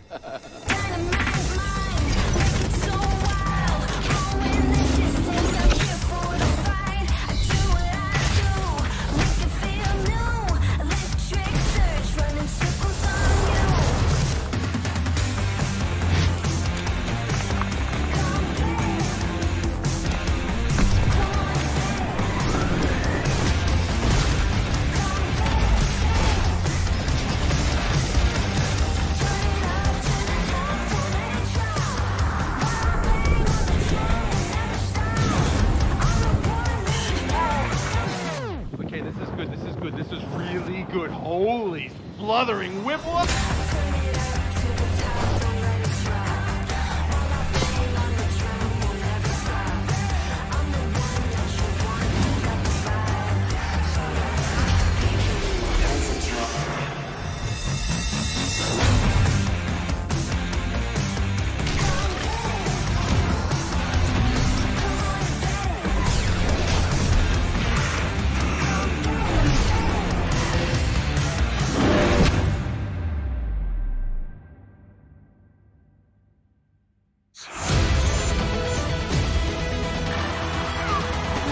Go big. Or never go home.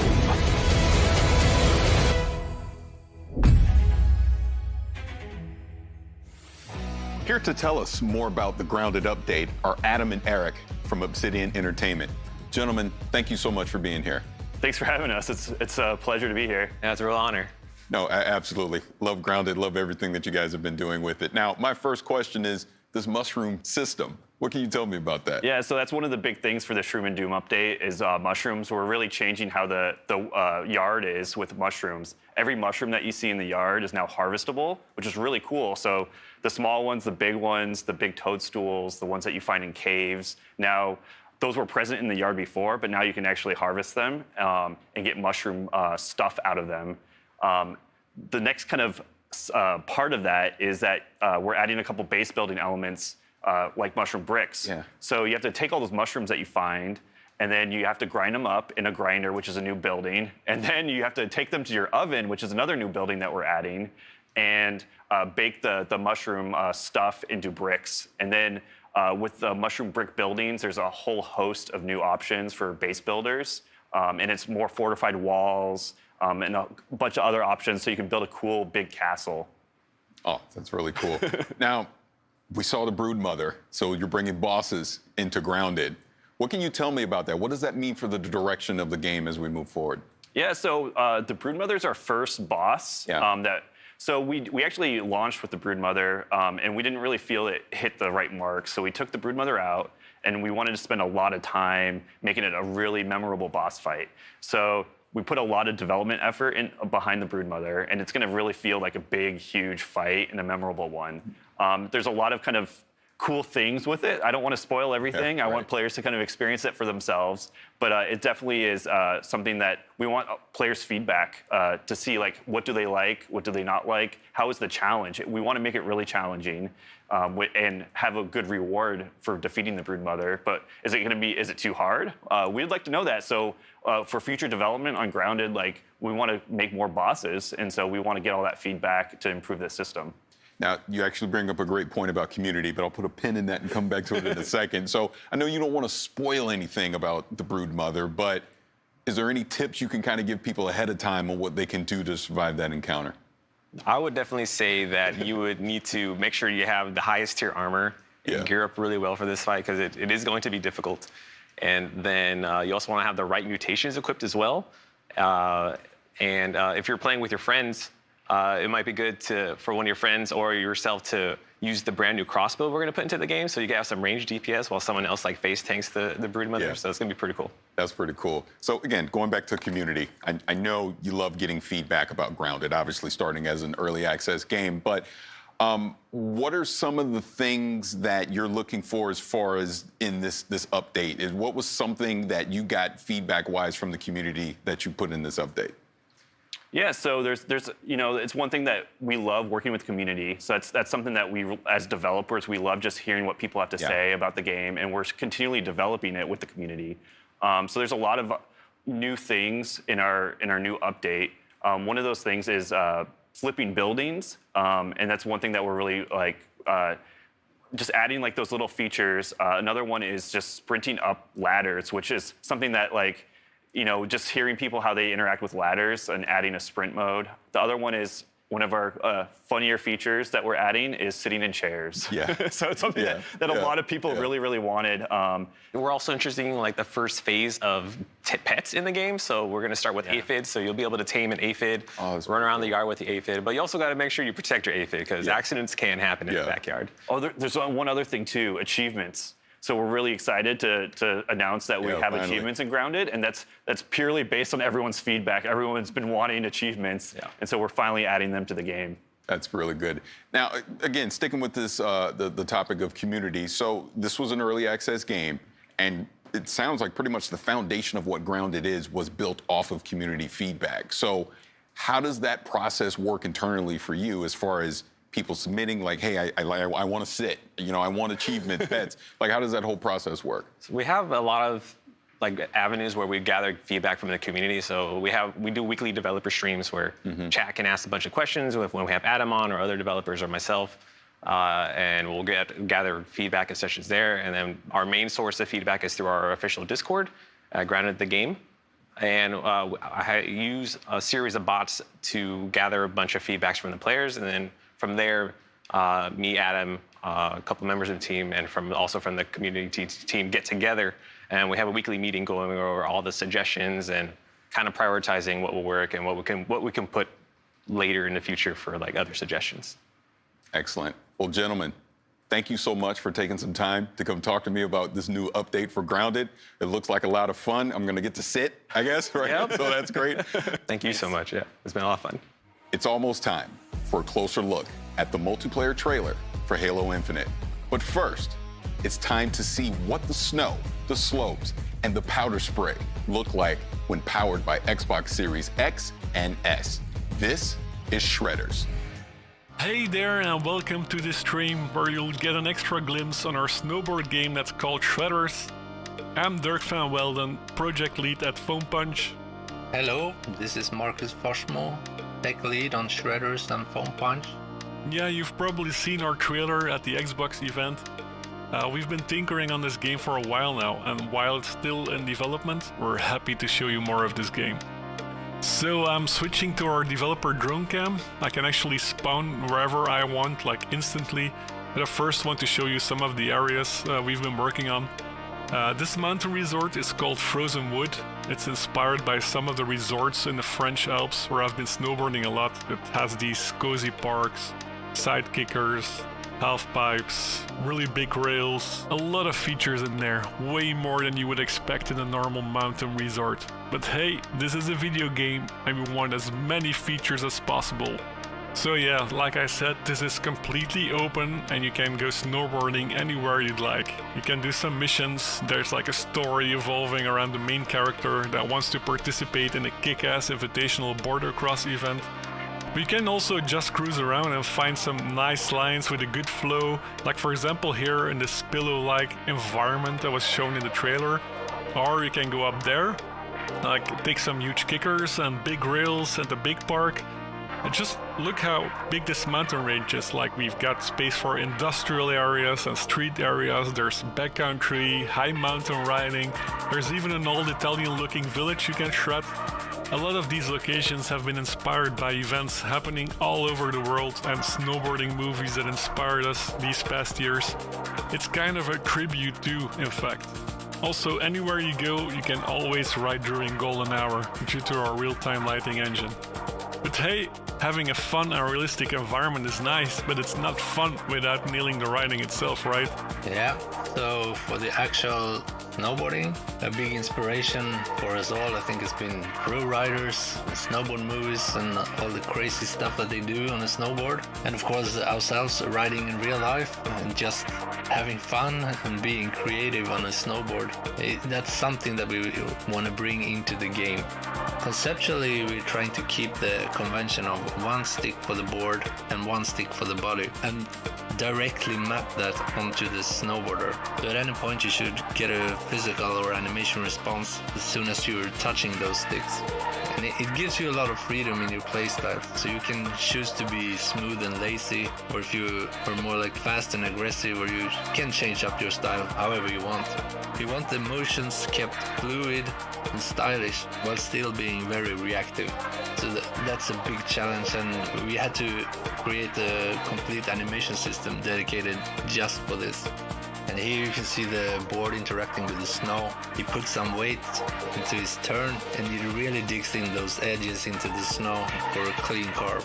Or you can just use the board stick here to speed check, to line up for a feature. But you can also use both of the sticks combined for even greater control. Yeah, like here you can see him balancing on the tail of the board. This is called buttering. And from this stance you can also start tricking just as in normal riding. So for the trickster system, we're trying to give as much control as possible to any trick you've seen in a movie or any crazy trick that you can imagine, while still making it look great. Every grab you can do, you can also tweak it out with the board stick. So for a really big spin, you have to get the timing down in the takeoff. And while you're in there, you keep your body tight, so you keep spinning at that high rate. And then it's just a matter of putting down your feet when it's time to land. When we succeed, it looks very simple and natural. So that is what we're trying to achieve, a really fun snowboard game. A new day is upon us. A new generation built to fight. Together, we are unstoppable! Are you ready?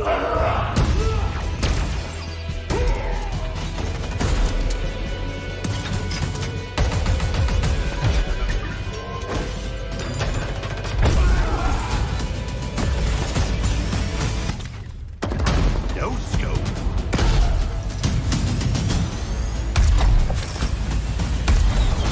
Big shot. Killing spree.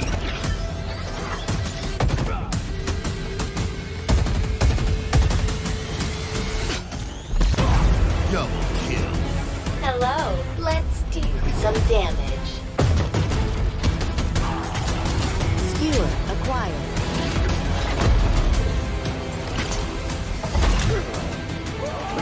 Grapple jack. Claim the enemy flag. Return it to base.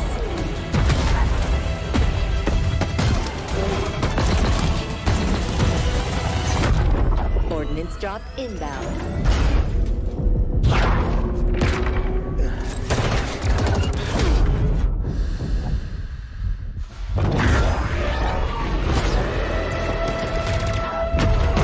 The flag is ours. Please call at your earliest convenience.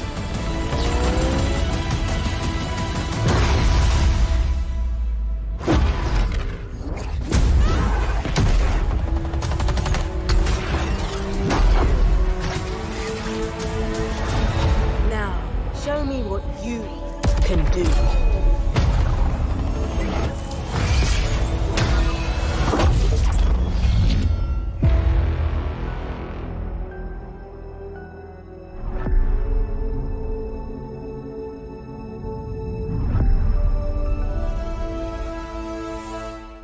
I am so excited to have Tom, Alex, and Quinn from 343 Industries. Gentlemen, thank you for being here. Thanks for having us. Now, I've watched this multiplayer trailer numerous times, and I want to see some specific moments from it so we can break it down. So can we roll the trailer to 15 seconds in, and let's talk about a new character.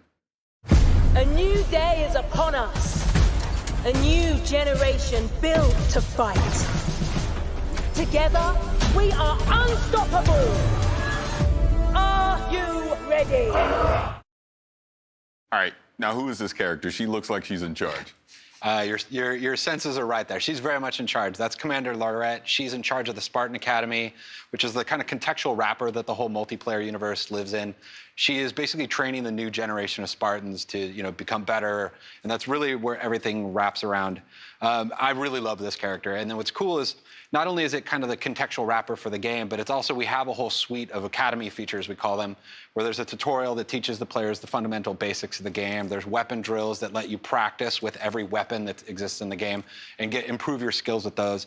And then there's a whole thing we call training mode, which lets you play against bots on any map, basically, in the game, and lets you experiment with the toys and kind of learn the flows of everything. So we really want to bring players on board with the game, and again, under her orders and her charge. Now, I want to go to 50 seconds in the trailer because there was a lot of action going on, and I want to check that out.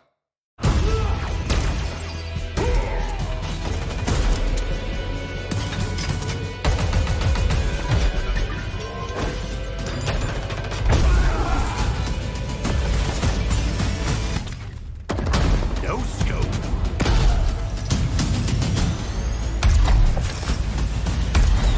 Insane shot. Killing spree.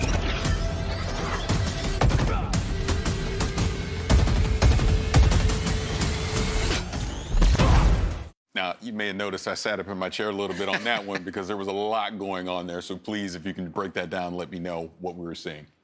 There's a lot to break down. I don't know if we got enough time to get all the way into it. Yeah.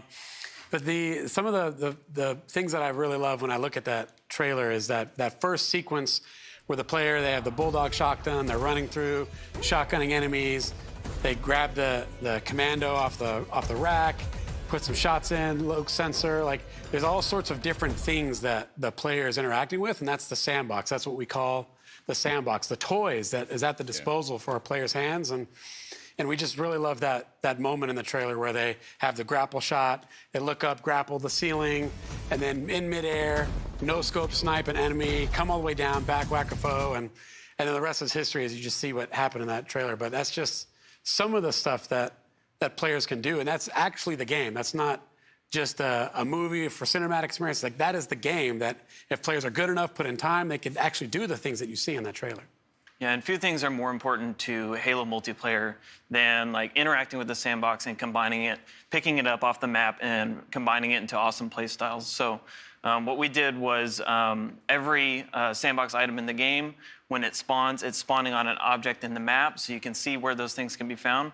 And then it also tells you the respawn time of that item, when it's going to come back. And you always know, I can go grab that commando over at this spot like that guy did. So, and then when the players, accrue all those awesome items and do awesome things, you heard the return of Jeff Steitzer, the multiplayer announcer, shouting out medals. So we always want to give players medals when they do really cool things. So you heard some there, and you'll hear some later on in the trailer. Oh, that's awesome. See, when I watch that, to me, that's Halo. That's Halo to me. I absolutely love that. Now, let's skip ahead a little bit more into the trailer to 57 seconds. I heard a voice, so I want to know what this voice is. Let's see it. Hello, let's do some damage. Yeah, so that is the player's personal AI. So in Halo 5, there was a squad leader that announced, when weapons are going to come up and other things going on in the match. And in Infinite, we have the player, like Chief has Cortana, they have a personal AI in their helmet that is kind of telling them these things. And it's also another way that players can show their personality in their characters. So there's multiple personalities and characters for the player to choose, so that the right AI is in their helmet, helping them out in combat. I want to skip ahead a little further here because I think I might have saw a big team battle. So let's go to a minute 40 and check that out. Skewer acquired.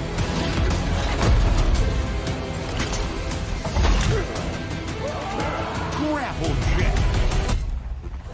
Claim the enemy flag. Return it to base.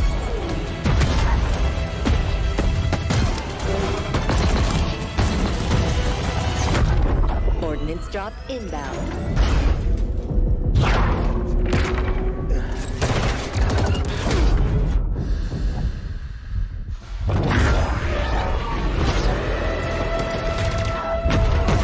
The flag is ours. Please call at your earliest convenience. That looked like big team battle to me. What's coming new? What are we going to do in big team battle in Infinite? I mean, it's not even just that. I mean, it actually opens with actually a 4v4 with a vehicles map called Behemoth at the beginning. So we actually are bringing vehicles back into the 4v4 arena. But then, yes, it definitely transitions into the 12v12 actually BTB part of the game, where we're actually making it a bigger team battle this time, really wanting to index into the battle fantasy with the more players. Instead of like vehicles just spawning around the map, we have pelicans drop them off. We have ordnance pods that drop in new weapons. And inside of that whole time, you have the battle commander, Lorette, talking in your ear, giving you orders and trying to kind of encourage you to play around, but really just bringing the whole sandbox and the play style around this whole battle experience that we're building. Yeah, Tom brings up some good points there of Commander Lorette, and you've got your commander on the comms, and then you've got the pelicans dropping vehicles and items off. You got drop pods, everything. It just is like this theater of war that this time around it is this 12v12 bigger team battle, if you will. And just that ending segment, which is like a capture the flag match, is just so beautiful and awesome, where you've got the Pelican drop the Banshee off, teams fight over it. You and your teammate are just making a beeline for the Banshee. Your teammate gets picked off by the sniper, and you're like, oh no, and then you get the skewer, take that sniper out, jump into the Banshee, and you hit the jets and fly up into the sky and go for the enemy flag.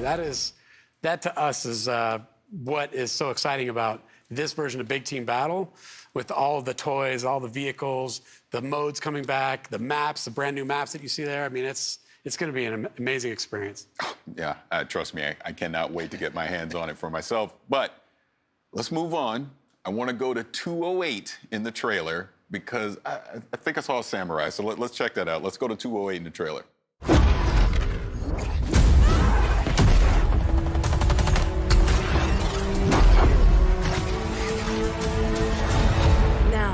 Show me what you can do.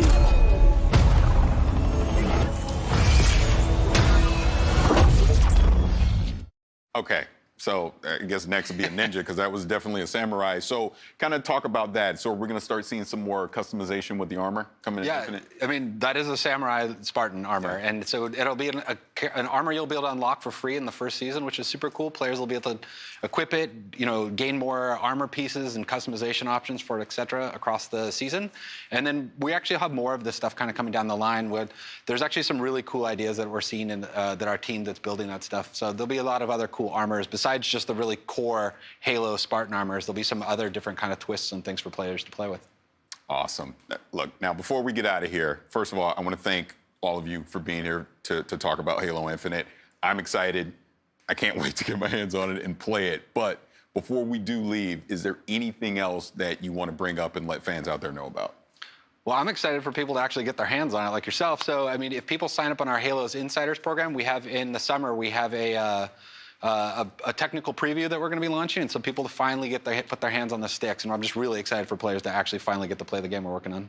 Yeah, and then on launch day, Halo Infinite Multiplayer is free to play, which is new to the franchise. The team is super excited to hopefully bring in, all sorts of fans that have potentially never experienced the franchise or haven't played it in a long time to just try it out, come in and try it out with your friends. Me, with my buddies, if I have some friends out there that haven't played Halo before, I'm like, well, it's free. Just come on, let's jump in, download it, let's check it out. And if it's for you, it's for you. If it's not, then hey, it's not. But kind of think it'll be for you. So I'm excited for it. Yeah, that's the other big key of that point is PC, right? Like this is a PC game as well. We've been putting a lot of effort into that. So not only is it going to be console, but also PC, it's free to play.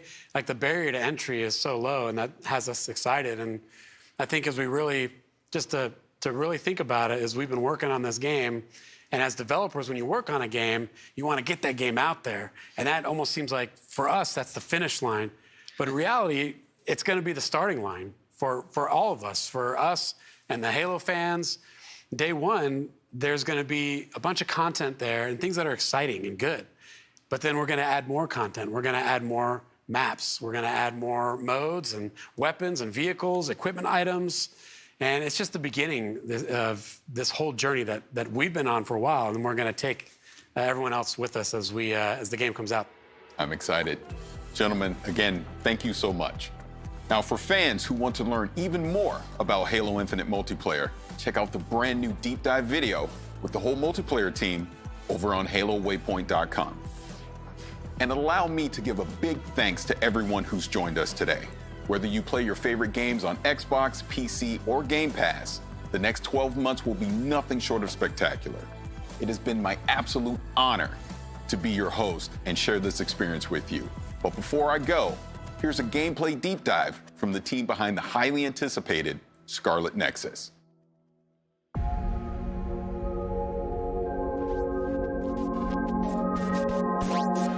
世界観を表現した世界観が収められたものになってます。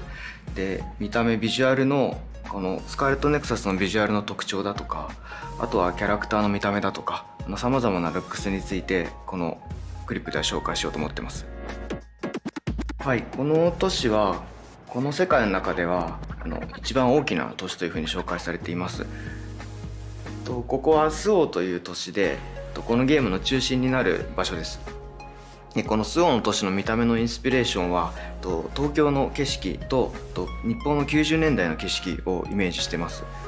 ユニークなビジュアル部分っていうのはいくらかあると思うんですけれど、あと今回はセルシェーディングとリアリスティックな背景を合成するような見た目を選んでいるんですけれど、それはまず密度感を表現したいからというのが一つありました。で、あともう一つはそのセルシェーディングのキャラクターとリアリスティックな映像が混ざることによってまたそこでも異質な見た目、ちょっと面白い見た目にならないかなっていうのも模索しました。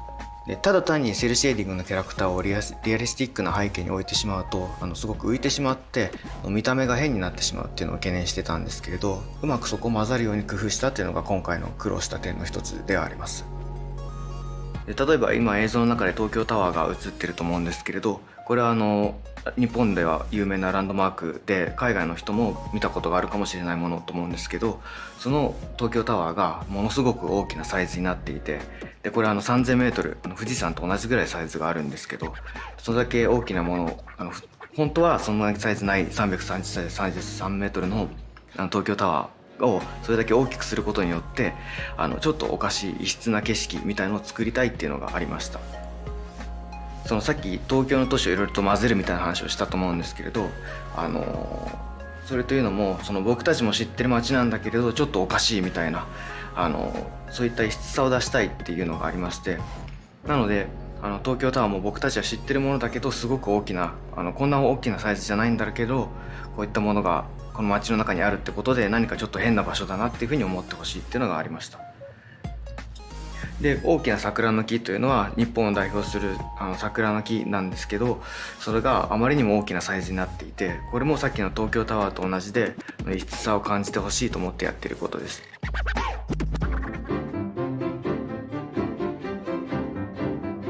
で、これが本作の特徴となる怪異という主人公たちに立ちはだかる敵なんですけれど、この見た目については私はその新規 IP、 新しい IP の新しいクリーチャーということで変わった見た目、何か興味を引く見た目にしたいというのが一つありました。でその上で、私たちの感覚とは違うものを取り入れたいというのがきっかけにありまして、実際にアーティストの力を借りてこの会議のデザインを再現しています。でそのアーティストの表現というのはその美しさがありながらもその死の世界だとかそのネガティブなイメージとポジティブなイメージを一つにしたような幻想的な表現をする作家の方なんですけれど、また彼らの動きについてこだわっているのは私たちの知っているような生き物でありそうで生き物のようであって私たちと違うものであるっていうのを表現したいっていうのがあったので、動きの中に一見動物のようで急に違うような動きをするだとか人間のようでいて人間と違うような動きをするだとか、そんなモーションを取り込んでます。なのでモーションを作る時には人間っぽい部分だけはモーションキャプチャーを使ってるんですけど、そうでない部分は手付けなどにしてその人間の動きとそうでない動きをミックスさせることで不思議な動きにできないかなというのを考えてました。はい、共に新入隊員として入隊したキャラクターが2人いるというところで、同じ時系列から始まって、ただその同じ境遇に置かれている一つの物語をそれぞれの視点から描いていく。でそれぞれ視点で描くことで、その時片方の視点では見えなかった状況とかを別の視点では楽しんでいただける、そういうストーリーの楽しみ方を皆さんに提供したいと思って今回2人の主人公を用意しました。そして1人目がこちらですね、ゆいとすめらぎキャラクターですね。彼はですね非常に正義感が強くて、幼い頃に階飛ばすぐに自分が階から救われたっていう経験を持っていて、でその経験から自らも階飛ばすぐに志願して入隊したっていうキャラクターになっています。はい、そしてもう一人がこちらのカサネランドールですね。はい、彼女はですね非常に優れた超能力を持っているもうエリートと呼ばれるキャラクターですね。怪討伐軍からもスカウトして入隊した非常に優秀なキャラクターです。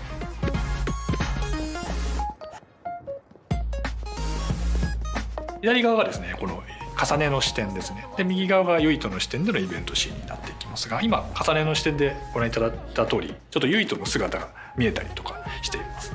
で今重ねの方ですね一緒に同行しているキャラクター、このキャラクターが実は未来予知の能力を持っているキャラクターで、ちょっとこのユイトたちがやられそうだなっていうのはちょっと分かるようなシーンになっています。この頃ユイトの方は今止めてますけど、これはユイトの方では入らずに次のシーンに進んでいきます。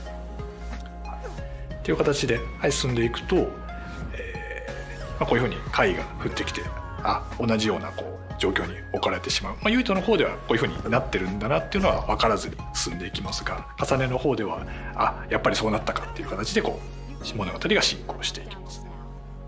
こういうふうに同じ一つのシーンでもですねそれぞれがつながりを持って感じられる、そういうふうなストーリーラインを作ろうとして今回のこの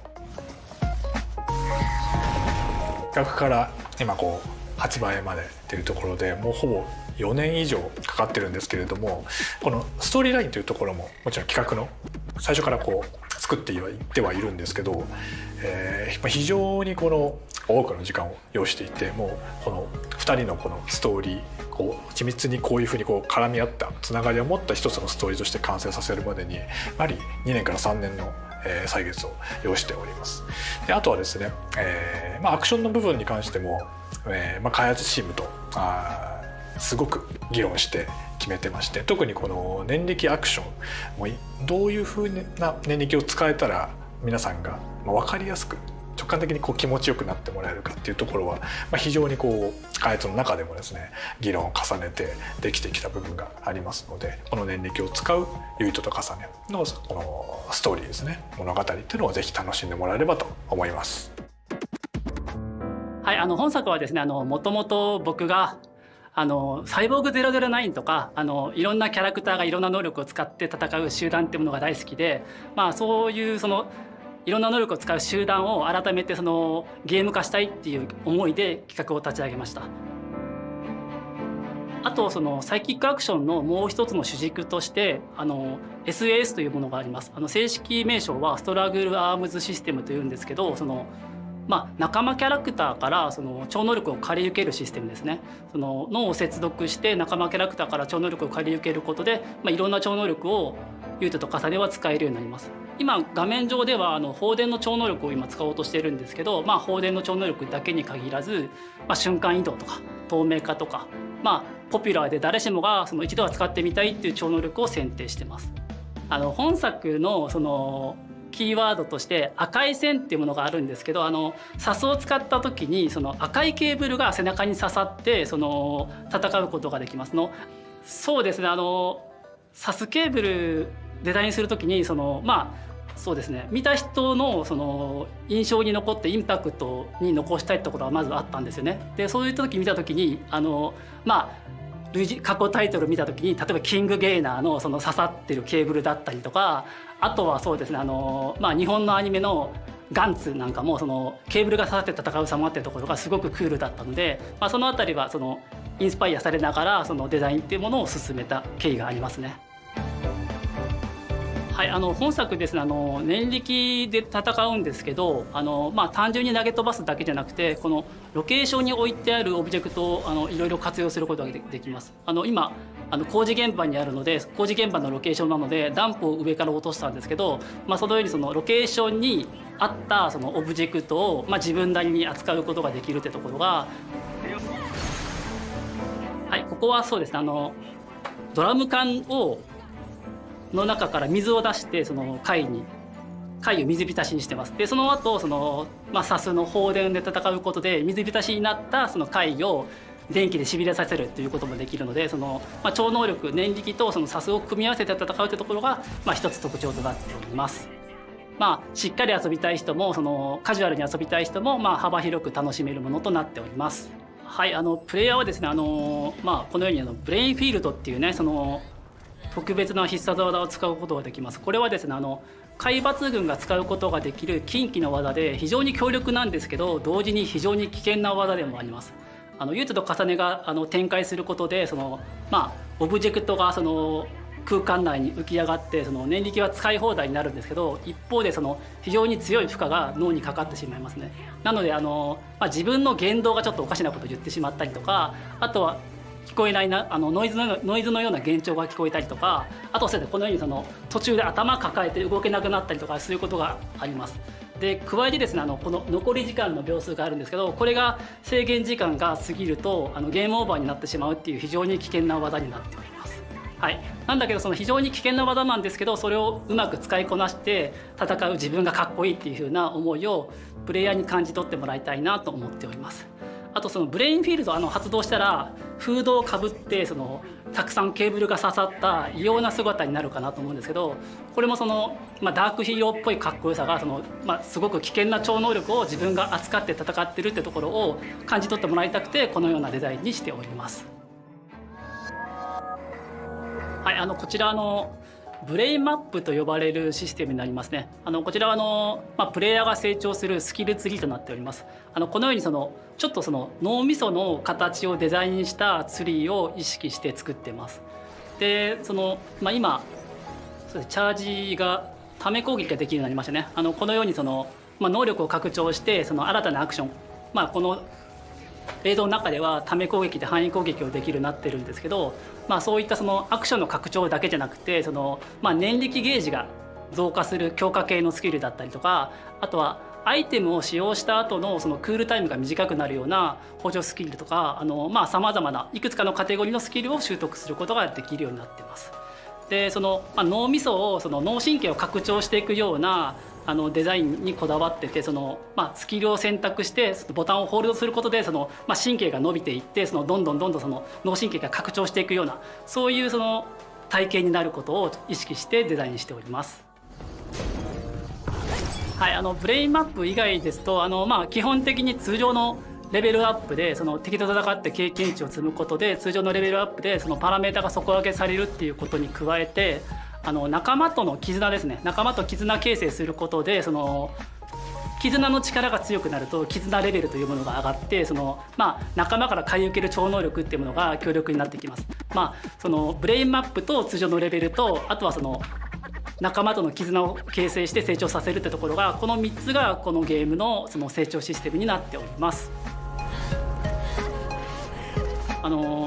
このゲーム武器と念力の流れるようなコンビネーションってところが一つ特徴にしているんですけど、その流れるようなコンビネーションの体験ってところがシリーズ X だと 60fps で滑らかに体験できるのでその部分はすごくリッチな体験になってるなというふうに感じます。はい、開発チーム一同ね、スタッフ個々が全力で携わったタイトルですので、ぜひ楽しみにしていただけると嬉しいです。From my team and I, please enjoy Scarlet Nexus.